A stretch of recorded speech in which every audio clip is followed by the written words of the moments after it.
ఇప్పుడు మీరు ఏదైనా ఒక వర్క్ బుక్ ఓపెన్ చేసిన తర్వాత ఇప్పుడు మీరు ఓపెన్ చేసింది పాతదై ఉంటే కొత్తది ఓపెన్ చేయాలంటే ఇక్కడ మీరు ఆ ఫైల్ మెనూకి వెళ్ళి న్యూ పై క్లిక్ చేయాలి. అట్లా కాకుండా మీరు కీబోర్డ్లో Ctrl+N కనుక ప్రెస్ చేస్తే మీకు ఒక కొత్త ఎక్సెల్ వర్క్ బుక్ అనేది ఓపెన్ అవుతుంది. నెక్స్ట్ వచ్చేసి Ctrl+O. ఇది దేనికోసం అంటే ఆల్రెడీ కంప్యూటర్లో సేవ్ అయి ఉన్న ఎక్సెల్ ప్రోగ్రామ్ ఫైల్స్ని ఓపెన్ చేయడానికి Ctrl+O ప్రెస్ చేయాలి. చూడండి నేను Ctrl+O ప్రెస్ చేస్తున్నాను. సో ఎప్పుడైతే మనకి ప్రెస్ చేశానో ఓపెన్ అనే ఆప్షన్ వచ్చి మనకి ఇంతకు ముందు సేవ్ అయిన డాక్యుమెంట్స్ వర్క్ బుక్ చూపిస్తున్నాయి ఫైల్స్. అట్లా కాకుండా మీరు పర్టికులర్గా మీ కంప్యూటర్లో ఉంది అనుకున్నట్లయితే మీరు దిస్ పీసీ అని సెలెక్ట్ చేసుకుని మీరు ఎక్కడైతే మీ కంప్యూటర్ డ్రైవ్ ఉంచారో ఆ ఫైల్ని ఎక్సెల్ ఫైల్ని మీరు ఆ ప్లేస్ని సెలెక్ట్ చేసి ఆ పర్టికులర్ ఫైల్ని ఓపెన్ చేయొచ్చు. చూడండి. Okay, next shortcut key వచ్చేసి Ctrl+S. దేనికోసం అంటే ఇప్పుడు మనం ఎక్సెల్ వర్క్ బుక్లో ఏదైనా చేంజెస్ చేసుకున్న తర్వాత ఆ చేంజెస్ని సేవ్ చేయడానికి Ctrl+S ప్రెస్ చేయాలి. చేంజెస్ అంటే మీకు తెలిసి ఉంటుంది. ఫర్ ఎగ్జాంపుల్ మీరు ఒక పాత ఫైల్ని ఓపెన్ చేస్తున్నారు, దాంట్లో ఏమైనా మాడిఫై చేశారు. సో ఇలా మాడిఫై చేసిన తర్వాత చేంజెస్ అనేవి కంప్యూటర్లో సేవ్ అవ్వాలి అనుకున్నట్లయితే Ctrl+S కీబోర్డ్లో డైరెక్ట్గా ప్రెస్ చేస్తే మీకు ఇలా సేవ్ అయిపోతుంది. ఓకే, నెక్స్ట్ వచ్చేసి F12 ఫ్రెండ్స్.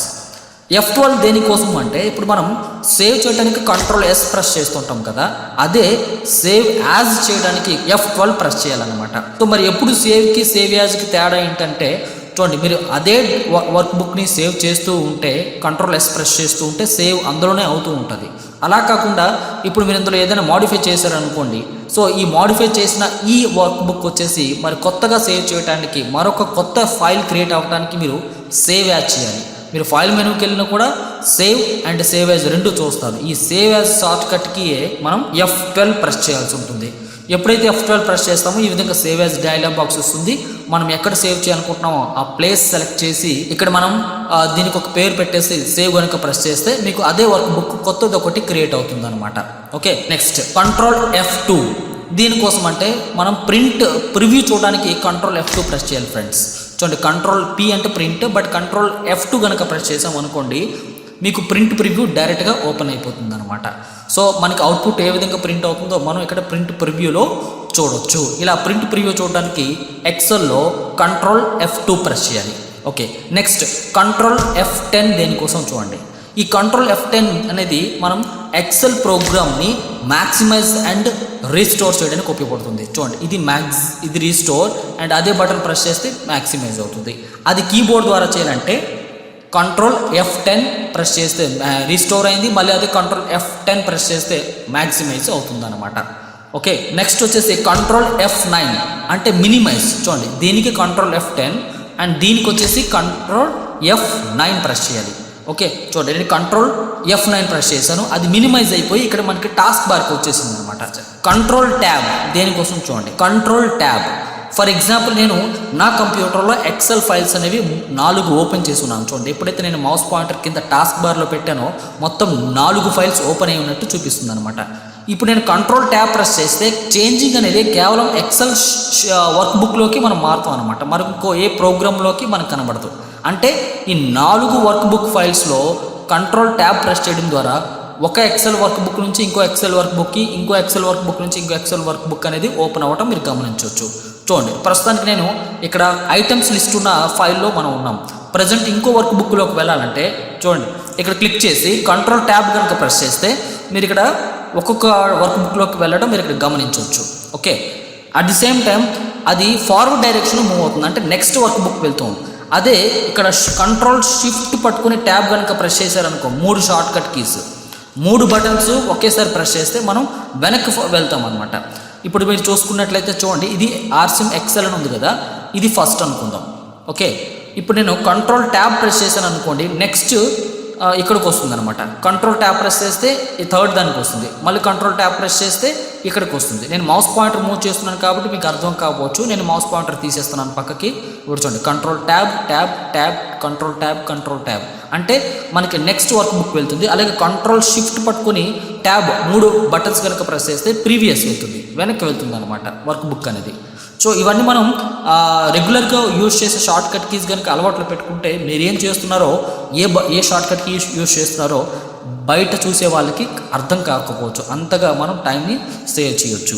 సరే, ఇప్పుడు ఫైనల్గా ఆల్ట్ F4 దేనికి యూజ్ చేస్తామో ఇప్పుడు చూద్దాం. మీ అందరికీ తెలిసి ఉంటుంది, మనం కంప్యూటర్లో ఎక్సెల్లో మాత్రమే కాకుండా విండోస్ ఆపరేటింగ్ సిస్టంలో ఏ ప్రోగ్రామ్ అయినా సరే క్లోజ్ చేయాలంటే కీబోర్డ్ ద్వారా ఆల్ట్ F4 ప్రెస్ చేయాలి. ఆల్ట్ F4 ప్రెస్ చేస్తున్నాను. సో ఇక్కడ మనకి ఆల్ట్ F4 ప్రెస్ చేసిన తర్వాత సేవ్ అయి ఉంటే కనుక డైరెక్ట్గా క్లోజ్ అయిపోతుంది. ఇప్పుడు సేవ్ చేయలేదు కాబట్టి మనకి ఈ విధంగా డైలాగ్ బాక్స్ వస్తుంది. సేవ్ చేయాలనుకుంటే సేవ్ బటన్ పైన క్లిక్ చేసి, సేవ్ చేయకూడదు అనుకుంటే డోంట్ సేవ్ పైన క్లిక్ చేయాలి. సో ఇప్పుడు నేను డోంట్ సేవ్ పైన క్లిక్ చేశాను. ఇప్పుడు చూసారా ఆ ప్రోగ్రామ్ క్లోజ్ అయింది. మళ్ళీ ఇది క్లోజ్ అవ్వాలంటే ఆల్ట్ F4. ఇక్కడ డేటా టైప్ చేశాను. ఇప్పుడు మనం చూసుకున్నట్లయితే ఈ సెల్లో డేటా అనేది కొద్దిగా విడిత్ ఎక్కువ ఉందన్నమాట, అంటే ఎక్కువ పదాలు ఉన్నాయి కదా. ఇప్పుడు మనం సెల్ ఎడిటింగ్ చేయాలంటే ఏం చేయాలో చూడండి. సెల్ ఎడిటింగ్ విషయంలో ఫస్ట్ షార్ట్ కట్ కీ వచ్చేసి F2. ఇది ఎలా ఉపయోగపడుతుందో చూడండి. మనం ఏదైనా సెల్ని ఎడిట్ చేయాలనుకుంటే ఆ సెల్ని సెలెక్ట్ చేసి కీబోర్డ్ ద్వారా F2 ప్రెస్ చేయాలి. అప్పుడు వెంటనే ఇక్కడ మీరు చూడొచ్చు కర్సర్ అనేది డిస్ప్లే అవుతుంది. అప్పుడు మనం లోపల డేటాని మాడిఫై చేసుకోవడానికి ఈ ఉపయోగపడుతుంది అనమాట. ఇప్పుడు నెక్స్ట్ షార్ట్ కట్ కీ చూద్దాం. Alt enter. చూడండి, ఏదైనా మనం సెల్లో ఎడిట్ చేస్తున్నప్పుడు ఇప్పుడు కనుక నెక్స్ట్ అదే సెల్లో నెక్స్ట్ లైన్లో నేను టైప్ చేయాలనుకోండి, ఇదే సెల్లో నెక్స్ట్ లైన్లో రాయాలనుకోండి, ఇప్పుడు నేను కీబోర్డ్లో ఎంటర్ కనుక ప్రెస్ చేశాను అనుకోండి, చూడండి ఈ సెల్ యాక్టివేషన్ అనేది నెక్స్ట్ సెల్కి వెళ్ళిపోతుంది. కానీ ఇదే సెల్లో నెక్స్ట్ లైన్ నుంచి రావాలి. కాబట్టి దానికోసం మీరు ఏం చేస్తారంటే F2 ప్రెస్ చేయండి. కర్సర్ అంటే సెల్ ఎడిట్ అవుతుంది. ఇప్పుడు మీరు కీబోర్డ్లో ఆల్ట్ ఎంటర్ కనుక ప్రెస్ చేశారనుకోండి, అదే సెల్లో మీరు డేటా కంటిన్యూషన్ చేయొచ్చు. చూడండి, డేటా కంటిన్యూషన్ చూసారా, నేను ఇదే సెల్లో టైప్ చేయగలుగుతున్నాను. అదే అకౌంట్ డైరెక్ట్గా ఎంటర్ ప్రెస్ చేశారనుకోండి నెక్స్ట్ సెల్కి వెళ్ళిపోతుంది. అదే సెల్ యాక్టివేషన్ చేసి F2 ప్రెస్ చేసి ఆల్ట్ ఎంటర్ కనుక ప్రెస్ చేశారనుకోండి, ఇప్పుడు మీరు అదే సెల్లో థర్డ్ లైన్ అనేది మీరు మొదలు పెట్టవచ్చు. Okay, next shortcut key వచ్చేసి Shift+Right యారో. ఇది దేనికోసం అంటే మనం ఏదైనా సెల్ ఎడిట్ చేస్తున్నప్పుడు కర్సర్ కనుక మధ్యలో ఉంచామనుకోండి, ఇప్పుడు షిఫ్ట్ పట్టుకుని నేను రైట్ యారో కనుక ప్రెస్ చేస్తే కర్సర్కి రైట్ సైడ్ ఉన్న లెటర్స్ అన్నీ ఒక్కొక్కటి సెలెక్ట్ అవుతూ ఉంటాయి అన్నమాట. ఓకే, అదే కర్సర్ ఇప్పుడు ఇక్కడ ఉందనుకోండి, చూడండి షిఫ్ట్ పట్టుకుని నేను లెఫ్ట్ ప్రెస్ చేస్తే లెఫ్ట్ సైడ్ ఉన్న అక్షరాలన్నీ సెలెక్ట్ అవుతాయి. ఎక్కడికి ఉన్న దేనికి ఉన్న లెఫ్ట్ సైడ్ అక్షరాలు, కర్సర్కి లెఫ్ట్ సైడ్ ఉన్న అక్షరాలన్నీ సెలెక్ట్ అవుతాయి అనమాట. నెక్స్ట్ కంట్రోల్ రైట్ యారో దేనికి యూజ్ అవుతుందో చూడండి ఫ్రెండ్స్. ఫర్ ఎగ్జాంపుల్ నేను రౌండర్కి ముందు కర్సర్ ప్లేస్ చేశాను. ఇప్పుడు నేను కంట్రోల్ బటన్ పట్టుకొని రైట్ యారో కనుక ప్రెస్ చేశాను అనుకోండి, చూడండి ఆ పదం తర్వాత నెక్స్ట్ పదానికి వెళ్ళిపోతుంది అనమాట. మళ్ళీ కంట్రోల్ యారో ప్రెస్ చేశాను అనుకోండి డైరెక్ట్గా 1కి దగ్గరికి వెళ్ళిపోతుంది. ఇలా ఒక పదం దాటుకొని నెక్స్ట్ పదానికి కర్సర్ ప్లేస్ అవ్వాలి అనుకుంటే మీరు కంట్రోల్ రైట్ యారో కనుక ప్రెస్ చేయాలి. ఇప్పుడు అదేవిధంగా రివర్స్ లెఫ్ట్ సైడ్కి రావాలనుకోండి, కంట్రోల్ లెఫ్ట్ యారో కనుక ప్రెస్ చేస్తే ముందున్న పదానికి వెళ్ళిపోతుంది. మళ్ళీ కంట్రోల్ లెఫ్ట్ యారో కనుక ప్రెస్ చేస్తే మీకు ఇక్కడ కర్సర్ వచ్చింది. మళ్ళీ కంట్రోల్ లెఫ్ట్ యారో కనుక ప్రెస్ చేస్తే కర్సర్కి ముందున్న పదానికి వెళ్ళిపోతుంది. ఇలా నెక్స్ట్ వచ్చేసి కంట్రోల్ Shift+Right యారో. ఇది దేనికోసం అంటే రైట్ సైడ్లో ఉండే కర్సర్కి రైట్ సైడ్ ఉండే వర్డ్ అంతా సెలెక్ట్ చేయాలంటే మీరు కంట్రోల్ Shift+Right యారో ప్రెస్ చేయాలి. మామూలుగా కంట్రోల్ రైట్ యారో ప్రెస్ చేస్తే ఆ వర్డ్ దాటిపోతుంది. ఓకే, అదే కంట్రోల్ Shift+Right యారో కనుక ప్రెస్ చేశారనుకోండి కర్సర్కి కుడివైపున ఏ పదం అయితే ఉందో ఆ పదం మొత్తం సెలెక్ట్ అవుతుంది అనమాట. At the same time control Shift+Left arrow కనుక ప్రెస్ చేశారనుకోండి ఆ కర్సర్కి ఎడమ వైపున ఏ పదం అయితే ఉందో ఆ పదం అంతా సెలెక్ట్ అవుతుంది. ఇప్పుడు బ్యాక్ స్పేస్ కనుక ప్రెస్ చేస్తే ఏమవుతుందో చూడండి. ఇప్పుడు నేను కర్సర్ ఇక్కడ ప్లేస్ చేశాను. బ్యాక్ స్పేస్ కనుక ప్రెస్ చేశారనుకోండి కర్సర్కి ఎడమ వైపు ఉండే అక్షరాన్ని ఒక్కొక్కటి మనం జరపడానికి బ్యాక్ స్పేస్ కీబోర్డ్లో ప్రెస్ చేయాలి. మరి ఇప్పుడు డిలీట్ ఎప్పుడు వాడతాము అంటే డిలీట్ బటన్ అనేది కర్సర్కి కుడివైపు ఉండే లెటర్ని జరపడానికి ఉపయోగపడుతుంది. చూడండి, నేను డిలీట్ బటన్ ప్రెస్ చేస్తున్నా ఒక్కొక్క అక్షరం జరుగుతుంది. ఓకే, బ్యాక్ స్పేస్ అంటే కర్సర్కి ఎడమవైపు అక్షరాలు జరుగుతాయి, డిలీట్ అంటే కర్సర్కి కుడివైపు ఉండే అక్షరాలు ఒక్కొక్కటి జరుగుకుంటూ వస్తాయి అన్నమాట. ఇప్పుడు కంట్రోల్ డిలీట్ దేనికి యూజ్ అవుతుందో చూడండి. ఫర్ ఎగ్జాంపుల్ ఇక్కడ చూడండి కర్సర్ నేను ప్లేస్ చేస్తున్నాను లేదా F2 ప్రెస్ చేశాను. కర్సర్ ఇక్కడ తీసుకొస్తున్నాను కంట్రోల్ లెఫ్ట్ యారో ప్రెస్ చేసి. ఇప్పుడు నేను కంట్రోల్ డిలీట్ కనుక ప్రెస్ చేస్తే ఏమవుతుందో చూడండి. కంట్రోల్ డిలీట్ ప్రెస్ చేశా, ఏమైంది అంటే కర్సర్ తర్వాత లైన్ చివరి వరకు ఎన్ని పదాలు అయితే ఉన్నాయో అవన్నీ డిలీట్ అయిపోయాయి. మళ్ళీ చూపిస్తున్నాను చూడండి ఫ్రెండ్స్. ఇప్పుడు మీరు సెల్ ఇలా యాక్టివేషన్ చేశారు అనుకుందాం. ఇక్కడ డబుల్ క్లిక్ ఇచ్చారు లేదా F2 ప్రెస్ చేశారు, కర్సర్ బ్లింక్ అవుతుంది. ఇప్పుడు నేను ఆల్ రౌండర్ నుంచి రైట్ సైడ్ అన్నీ సరిపోవాలి కాబట్టి నేను ఆల్కి ముందు కర్సర్ ప్లేస్ చేశాను. ఇప్పుడు కంట్రోల్ పట్టుకొని డిలీట్ ప్రెస్ చేశా, వెంటనే ఏమవుతుంది, ఆ కర్సర్కి రైట్ సైడ్ ఉండే పదాలన్నీ కూడా, అంటే కుడివైపు ఉండే పదాలన్నీ కూడా చెరిగిపోయాయి అన్నమాట. అదే చూడండి, కర్సర్ ఇక్కడ ఉందనుకోండి, ఈ కర్సర్ కుడివైపు ఏంటుంది, 100 గ్రాములు అనే ఒక పదం ఉంది కాబట్టి కంట్రోల్ డిలీట్, 100 గ్రామ్స్ వర్డ్ అనేది డిలీట్ అయిపోయింది.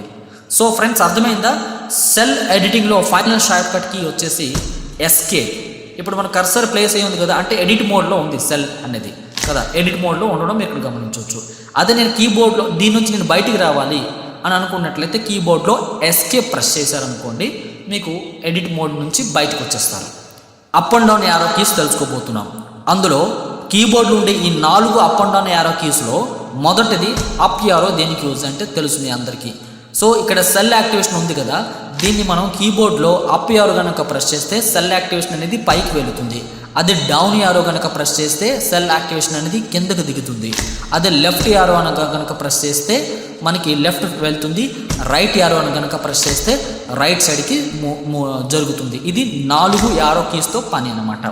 ఇప్పుడు స్క్రీన్ చేంజ్ అవ్వాలంటే ఏం చేయాలి? ఇప్పుడు చూడండి, నేను పేజ్ డౌన్ కనుక ప్రెస్ చేస్తున్నాను. ఫర్ ఎగ్జాంపుల్ ఇక్కడ మనకి సెల్ యాక్టివేషన్ ఇక్కడ ఉంది, నేను నెక్స్ట్ స్క్రీన్కి వెళ్ళాలనుకుంటున్నాను. ఇంతకీ నెక్స్ట్ స్క్రీన్ అంటే ఏంటి? ఇప్పుడు మనకు ఎక్సెల్ వర్క్ బుక్లో ఇక్కడ నుండి ఇక్కడ వరకు ఇదంతా ఒక స్క్రీన్ అనమాట. ఇప్పుడు నెక్స్ట్ స్క్రీన్ వెళ్ళాలంటే మనం పేజ్ డౌన్ కీబోర్డ్లో ప్రెస్ చేయాలి. చూడండి, నెక్స్ట్ స్క్రీన్ వచ్చింది ఇదంతా, అంటే ఇక్కడ 20 కాలం నుండి ఆ రో నుండి 38 రో వరకు అనమాట.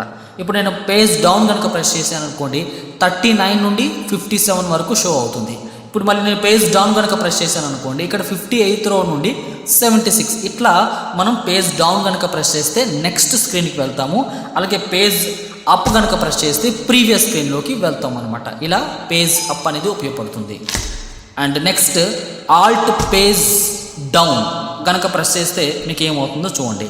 ఇప్పుడు ఫర్ ఎగ్జాంపుల్ మనం డౌన్కి కిందకి వెళ్ళడానికి పేజ్ డౌన్, పైకి రావడానికి పేజ్ అప్ ప్రెస్ చేసాం కదా, అదేవిధంగా ఆల్ట్ పేజ్ అప్ కనుక ప్రెస్ చేశారనుకోండి మీరు లెఫ్ట్కి వస్తారు. ఇప్పుడు మనం రైట్కి వెళ్ళాలంటే, అంటే హారిజెంటల్గా పేజ్ మూవ్ అవ్వాలి అంటే, ఇప్పుడు చూడండి నేను మీకు ఎగ్జాంపుల్ చూపిస్తాను. చూడండి, ఇక్కడ మనకి సెల్ యాక్టివేషన్ నాకు ఇక్కడ ఉందన్నమాట. నేను ఆల్ట్ బటన్ పట్టుకొని పేజ్ డౌన్ కనుక ప్రెస్ చేస్తే నెక్స్ట్ పేజ్కి వెళ్ళిపోతుంది అనమాట. అంటే అక్కడ ఏ కాలం నుండి ఏబి వరకు ఒక పేజ్, ఇక్కడ నుంచి ఏబి నుండి ఏడబ్ల్యూ వరకు ఒక పేజ్ అనమాట. ఇప్పుడు నేను ఆల్ట్ పేజ్ డౌన్ కనుక ప్రెస్ చేస్తే కుడివైపుకి పేజ్ మూవ్ అవడం అనేది మీరు గమనించవచ్చు. అట్ ది సేమ్ టైం మరొక షార్ట్ కట్కి ఏంటంటే ఆల్ట్ బటన్ పట్టుకొని పేజ్ అప్ కనుక ప్రెస్ చేశారనుకోండి లెఫ్ట్ స్క్రీన్ వెళ్తుంది అనమాట. మళ్ళీ ఆల్ట్ పేజ్ అప్ ప్రెస్ చేస్తే లెఫ్ట్ స్క్రీన్కి వెళ్ళడం గమనించవచ్చు. అర్థమైందా? చూడండి, ఇక్కడ మనం స్క్రోల్ చేస్తున్నామా, ఈ స్క్రోల్ హారిజెంటల్గా మనం లెఫ్ట్ అండ్ రైట్ మూవ్ చేస్తున్నాం షీట్ని. అలా కీబోర్డ్ ద్వారా మనం ఆల్ట్ బటన్ పట్టుకొని పేజ్ డౌన్ కనుక ప్రెస్ చేస్తే నెక్స్ట్ కుడివైపుకి వెళ్తుంది. అండ్ ఆల్ట్ బటన్ పట్టుకొని పేజ్ డౌన్ ప్రెస్ చేస్తే మళ్ళీ కుడివైపుకి జరుగుతుంది. ఆల్ట్ బటన్ పట్టుకొని పేజ్ అప్ కనుక ప్రెస్ చేస్తే ఎడమ వైపుకి అనేది షీట్ అనేది జరగడం మీరు గమనించవచ్చు. ఇదంతా ఇక్కడ నుంచి ఇక్కడ వరకు ఇదంతా ఒక స్క్రీన్ అనమాట. నెక్స్ట్ వచ్చేసి కంట్రోల్ బటన్ పట్టుకొని యారోస్ రైట్ యార్ యూజ్ చేస్తే ఏమవుద్ది, లెఫ్ట్ యార్ యూజ్ చేస్తే ఏమవుద్ది, డౌన్ అండ్ అప్ యార్ యూజ్ చేస్తే ఏమవుద్ది అని చూద్దాం. చూడండి, ఇప్పుడు నేను ఇక్కడ డేటా ఉంది కదా, ఈ డేటాలో మీరు ఇక్కడ చూసుకున్నట్లయితే నేను ఇక్కడ నుండి ఇక్కడ వరకు మాత్రమే ఈ డేటా రేంజ్లో డేటా టైప్ చేయడం జరిగింది, మిగతాదంతా ఖాళీగా ఉంది. ఇప్పుడు నేను ఇక్కడ క్లిక్ చేసి ఉన్నాను. ఒకవేళ నేను కీబోర్డ్లో రైట్ యార్ కనుక ప్రెస్ చేశారనుకోండి, ఆ రోలో మనం ఎంతవరకు అయితే డేటా ఎంటర్ చేసామో ఆ చివరికి వెళ్ళిపోతుంది అనమాట. ఒకవేళ డేటా ఇక్కడ వరకు ఎంటర్ చేసి ఉంటే ఆ సెల్ యాక్టివేషన్ ఇక్కడ వరకు వచ్చి ఉండాలి, కానీ ఇక్కడ వరకు ఎందుకు వచ్చి ఆగిపోయిందంటే ఈ డేటా రేంజ్లో, అంటే ఈ అడ్డు వరుసలో డేటా ఇక్కడితో సరి. ఓకే, మళ్ళీ ఇప్పుడు ఇదే అడ్డు వరుసలో మొదటి డేటా ఎక్కడి వరకు అయితే మొదలు పెట్టామో అక్కడికి వెళ్ళిపోవాలంటే కంట్రోల్ పట్టుకొని లెఫ్ట్ యారో ప్రెస్ చేయాలి. మీకు అర్థమైందా? మళ్ళీ చూపిస్తాను. కంట్రోల్ రైట్ యారో కనుక ప్రెస్ చేస్తే ఆ అడ్డు వరుసలో ఎంతవరకు అయితే డేటా టైప్ చేసి ఉందో ఆ రేంజ్లోకి చివరి వెళ్ళిపోతుంది అనమాట. అలాగే కంట్రోల్ లెఫ్ట్ యారో కనుక ప్రెస్ చేస్తే ఈ అడ్డు వరుస రేంజ్లో లెఫ్ట్కి మొదటి ప్లేస్లోకి వెళ్ళిపోతుంది. మామూలుగా బ్లాంక్గా ఉన్నప్పుడైతే ఇక్కడ చూడండి, కంట్రోల్ బటన్ పట్టుకొని రైట్ యారో ప్రెస్ చేశాను అనుకోండి చివరి కాలంకి వెళ్ళిపోతాము. కంట్రోల్ బటన్ పట్టుకొని లెఫ్ట్ యారో ప్రెస్ చేస్తే మళ్ళీ మొదటి కాలంకి వస్తాం. మళ్ళీ లెఫ్ట్ యారో కంట్రోల్ బటన్ పట్టుకొని లెఫ్ట్ యారో ప్రెస్ చేస్తే ఇలా లెఫ్ట్కి రావడం మీరు గమనించవచ్చు. చూడండి, ఓకే, ఇది గుర్తుపెట్టుకోండి. At the same time data ఉండేటప్పుడు ఒకలా పనిచేస్తుంది, డేటా లేకుండా ఖాళీగా ఉందనుకోండి ఒకలా పనిచేస్తుంది. అది గుర్తుపెట్టుకోండి. ఇప్పుడు control up arrow and down arrow ఎలా ఉపయోగించాలో చూడండి. ఇప్పుడు నేను ఈ డేటా రేంజ్లో ఇక్కడ క్లిక్ చేస్తున్నాను. కంట్రోల్ బటన్ పట్టుకొని డౌన్ యారో కనుక ప్రెస్ చేస్తే ఆ కాలంలో చివరి డేటా ఎక్కడైతే ఉందో అక్కడికి వచ్చి అవుతుంది సెల్ యాక్టివేషన్. అదే కంట్రోల్ బటన్ పట్టుకొని అప్ యారో కనుక ప్రెస్ చేస్తే ఈ కాలంలో మొట్టమొదటి డేటా ఎంటర్ చేస్తున్న సెల్కి వెళ్ళిపోతుంది. అర్థమైంది కదా? ఇప్పుడు నెక్స్ట్ షార్ట్ కట్ కీ చూద్దాం. కంట్రోల్ అండ్ మరియు హోమ్ బటన్స్ యూజ్ చేస్తే ఏమవుతుందో చూడండి. ఇది కూడా మీకు ఈ ఎగ్జాంపుల్లో ఉపయోగపడుతుంది. ఫర్ ఎగ్జాంపుల్ ఇప్పుడు ఈ డేటా రేంజ్లో ఈ డేటా రేంజ్లో సెల్ యాక్టివేషన్ అనేది ఈ మొదటి స్థానంలో మొదటి సెల్లో ఉందన్నమాట. ఇప్పుడు నేను కంట్రోల్ బటన్ పట్టుకొని ఎండ్ కనుక నొక్కాను అనుకోండి, ఈ ఎక్సెల్ షీట్లో డేటా చివరి రేంజ్లోకి వెళ్ళిపోతుంది అనమాట. ఇప్పుడు చూడండి ఇక్కడ వరకు ఎందుకు వచ్చింది, ఇక్కడతో ఆగిపోవాలి కదా అని మీరు అనుకోవచ్చు. అంటే ఇక్కడ ఏంటి, మనం వన్స్ కీబోర్డ్లో ఇక్కడ నుంచి ఎంటర్ ప్రెస్ చేసినా కూడా మనకి ఏదైనా సంథింగ్ ఇలా డబుల్ క్లిక్ ఇచ్చి స్పేస్ ఇచ్చినా కూడా అది డేటా కింద తీసేసుకుంటుంది. అలా బ్లాంక్స్ ఉన్న ఏరియాలోకి వెళ్ళిపోతుంది అనమాట. కాబట్టి సో మొత్తం డేటా రేంజ్లో ఇక్కడ నుంచి ఈ చివరికి రావాలి అనుకున్నట్లయితే పేజ్ కంట్రోల్ బటన్ పట్టి ఎండ్ నొక్కాలి. అదే ఇక్కడ నుంచి ఈ డేటా రేంజ్లో మొదటికి వెళ్ళాలంటే కంట్రోల్ బటన్ పట్టుకొని హోమ్ నొక్కాలి. హోమ్ కనుక ప్రెస్ చేస్తే ఈ విధంగా మొదటి స్థానానికి వెళ్తుంది. ఇప్పుడు నెక్స్ట్ వచ్చేసి హోమ్ అంటే ఏంటోనండి. ఇప్పుడు నేను ఇక్కడ ఉంది, ఈ అడ్డు వరుసలో ఉంది, నేను హోమ్ కనుక ప్రెస్ చేస్తాను అనుకోండి, ఆ అడ్డు వరుసలో మొదటి స్థాయికి వెళ్ళిపోతుంది. నెక్స్ట్ కంట్రోల్ పేజ్ డౌన్ ఎలా దేనికోసం ఉపయోగపడుతుందో చూడండి ఫ్రెండ్స్. ఇది దేనికోసం అంటే కంట్రోల్ పేజ్ డౌన్ ఒకటి, కంట్రోల్ పేజ్ అప్ నేను ఇప్పుడు చెప్పబోతున్నాను. ఇది మనం ఓపెన్ చేసిన ఎక్సెల్ వర్క్ బుక్లో ఎన్ని షీట్స్ అయితే ఉన్నాయో అన్ని షీట్స్ని మూవ్ అవ్వడానికి ఉపయోగపడుతుంది. ఇప్పుడు నేను చూడండి ఒక షీట్ నుంచి ఇంకో షీట్కి ఎలా మారుతున్నాను, క్లికింగ్ చేయడం ద్వారా నేను వెళ్తున్నాను అనమాట. అట్లా కాకుండా కీబోర్డ్లో కంట్రోల్ బటన్ పట్టుకొని పేజ్ డౌన్ కనుక ప్రెస్ చేశారనుకోండి సెకండ్ షీట్కి వెళ్ళాము. ఇక్కడ మీరు అబ్జర్వ్ చేయండి. ఇక్కడ అదే కంట్రోల్ బటన్ పట్టుకొని మళ్ళీ పేజ్ డౌన్ ప్రెస్ చేస్తే థర్డ్ షీట్, కంట్రోల్ బటన్ పట్టుకొని పేజ్ డౌన్ ప్రెస్ చేస్తే ఫోర్త్ షీట్. ఇప్పుడు ప్రీవియస్ షీట్కి వెళ్ళాలంటే కంట్రోల్ బటన్ పట్టుకొని పేజ్ అప్ ప్రెస్ చేశారనుకోండి ప్రీవియస్ షీట్కి వెళ్ళడం మీరు ఇక్కడ గమనించండి. ఎక్సెల్ జనరల్ షార్ట్ కట్ కీస్లో నేను చెప్పబోయే మొదటి షార్ట్ కట్ కీ ఏంటంటే F1. సో F1 దేనికోసం అంటే ఇప్పుడు చూడండి, మనం ఎక్సెల్లో హెల్ప్ మెనూ ఓపెన్ చేయడానికి F1 ప్రెస్ చేయాల్సి ఉంటుంది. అది అందరికీ తెలిసిన విషయమే. కాకపోతే ఇప్పుడు మనం F1 కనుక ప్రెస్ చేసాము అనుకోండి డైరెక్ట్గా మనకి హెల్ప్ మెనూ అనేది ఓపెన్ అయిపోతుంది. మనం ఎక్సెల్లో ఏ టాపిక్ సంబంధించిన డీటెయిల్స్ తెలుసుకోవాలనుకుంటే ఆ టాపిక్ని ఇక్కడ టైప్ చేసి సర్చ్ కనుక ప్రెస్ చేస్తే మనకి హెల్ప్ రిలేటెడ్ టాపిక్ వస్తుంది. And next shortcut key వచ్చేసి కంట్రోల్ జెడ్. ఫ్రెండ్స్ మీకు తెలిసి ఉంటుంది కంట్రోల్ జెడ్ దేనికోసము అంటే ఇప్పుడు చూడండి, మనం ఏదైనా ఒక పని చేసామనుకోండి ఎక్సెల్లో, ఆ యాక్షన్ మనం వన్ స్టెప్ బ్యాక్ వెళ్ళాలంటే మనకి అండు బటన్ అనేది ప్రెస్ చేయాల్సి ఉంటుంది.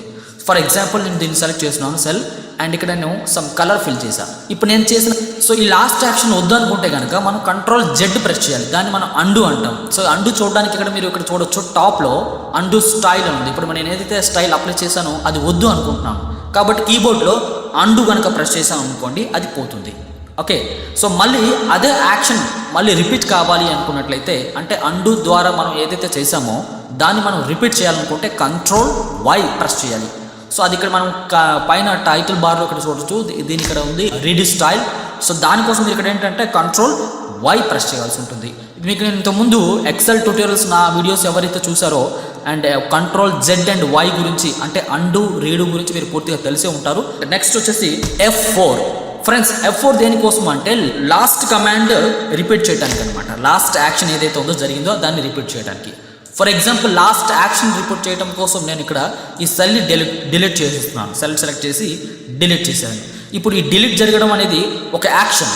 ఇప్పుడు దీన్ని యాక్షన్ మళ్ళీ నేను రిపీట్ చేయాలి వేరే సెల్లో అనుకుంటే ఆ సెల్ యాక్టివేట్ చేసి కీబోర్డ్లో F4 కనుక ప్రెస్ చేస్తే మీరు వెంటనే అక్కడ యాక్షన్ అనేది ఇక్కడ అప్లై అవ్వడం మీరు గమనించవచ్చు. ఏంటి ఆ యాక్షన్? పై సెల్లో నేను డేటా డిలీట్ చేశాను, అదే డిలీషన్ యాక్షన్ అనేది ఇందులో అప్లై కావడం మీరు గమనించవచ్చు. ఓకే, సో F4 అనేది మనం లాస్ట్ యాక్షన్ యూజ్ చేయడానికి ఉపయోగపడుతుంది. నెక్స్ట్ వచ్చేసి ఫ్రెండ్స్ F7. ఇది దేనికోసము అంటే మనం కంప్యూటర్లో డేటా ఎంట్రీ చేసేటప్పుడు ఎక్సెల్ ప్రోగ్రాంలో పర్టికులర్గా ఎక్కడైనా సరే స్పెల్లింగ్ మిస్టేక్స్ కనుక మనకు ఉందనుకోండి దానికి రిలేటెడ్ వర్డ్ మనం సెర్చ్ చేయడానికి F7 అనేది బాగా ఉపయోగపడుతుంది. ఫర్ ఎగ్జాంపుల్ చూడండి ఫ్రెండ్స్, ఇక్కడ నేను ఒక వర్డ్ టైప్ చేశాను, ఈ వర్డ్ అనేది స్పెల్లింగ్ మిస్టేక్ ఉంది. ఇక్కడ స్పెల్లింగ్ చెక్ చేయడానికి కీబోర్డ్లో F7 ప్రెస్ చేస్తున్నాను నేను.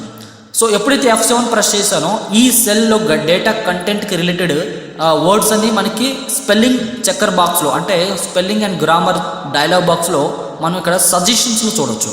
అంటే ఇక్కడ ఏదైతే పదం ఉందో ఆ పదం సంబంధించిన రిలేటెడ్ సజెషన్ వర్డ్స్ అన్ని కూడా ఇక్కడ చూపిస్తున్నాయి. ఒకవేళ కంప్యూటర్ కరెక్ట్ వర్డ్ డిస్ప్లే అయిందనుకోండి, దీన్ని సెలెక్ట్ చేసి చేంజ్ బటన్ కనుక ప్రెస్ చేస్తే ఇక్కడ మీరు కరెక్ట్ నెక్స్ట్ షార్ట్ కట్కి చూద్దాం ఫ్రెండ్స్. Ctrl+Shift+L ఇది దేనికోసమో చూడండి. ఎగ్జాంపుల్ ఇక్కడ చూడండి, ఒక డేటా ఉంది కదా, ఈ డేటాలో నేను ఫిల్టర్ అప్లై చేయాలనుకుంటున్నాను. ఫర్ ఎగ్జాంపుల్ ఇప్పుడు నేను ఈ డేటా ఇలా హెడ్డింగ్ సెలెక్ట్ చేసి మీరు డేటా ట్యాబ్లోకి వెళ్ళి ఫిల్టర్ అప్లై చేయాల్సి ఉంటుంది.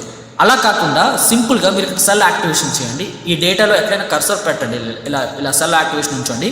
మీరు Ctrl+Shift+L కనుక ప్రెస్ చేస్తే డైరెక్ట్గా మీకు ఫిల్టర్స్ అప్లై కావడం ఇక్కడ గమనించవచ్చు. చూడండి ఇక్కడ అర్థమైంది కదా.